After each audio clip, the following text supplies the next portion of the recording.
talking to the fearsome Clint Roenisch. I'd say that because you have an increasing reputation for being severely intelligent. You're very kind. Yes, I know. And what did you said something colorful about the shilling for condos. Is that what you said? I loved all that. Can you do some of that again?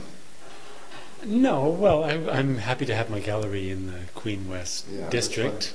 Yeah, because what we're doing is just putting things on the blog that are about a sense of community and who's doing what in this Queen West area. Well, I mean, I have been here for 7 years, and I do feel that there is a kind of growing sense of cultural production and happening in this area, and I'm happy to play my role in disseminating it. Nicely put.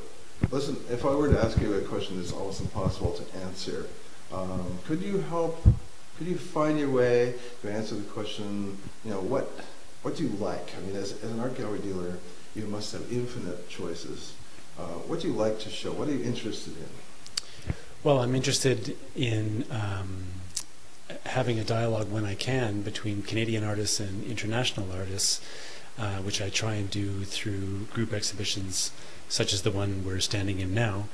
And I also like to try and work with artists that are keenly aware of what has come before them in whatever medium that they're choosing to work with, and just artists that can kind of take apart or sort of dismantle the precedents of artists that have come before them. That's interesting. So you think it's important that art should know where he or she is in a kind of cultural context?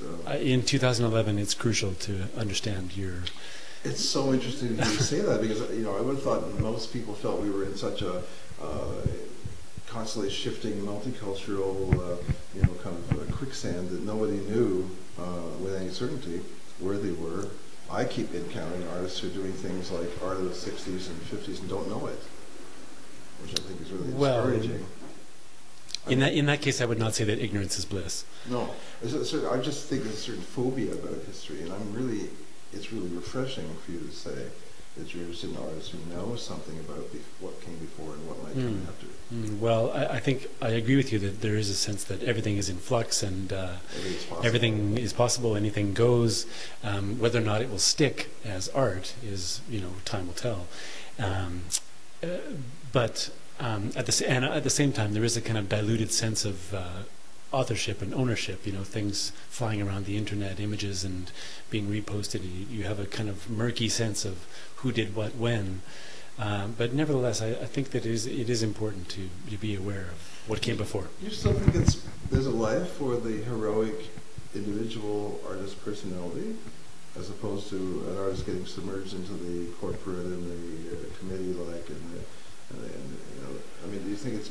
I thought sort of the towering individualist was sort of in bad taste suddenly, and I would like to think not. Well, I didn't get that email. No, good. But I mean, it's interesting to hear you say what you say, because I think the individual voice that can rise above the din of definitely counts. That's different than saying the alpha male, painter. Yeah, for example. Well, that's true. But it's pretty hard to rise above the din these days. It's getting harder and harder. Well, that's the job of artists. Yeah. What do you think it takes? It takes to kick one's way through the ice. It takes determination and persistence and a kind of unflagging sense of what you want to accomplish, I think. Clint, you're an inspiration. Thank you. I'm just trying to stay open.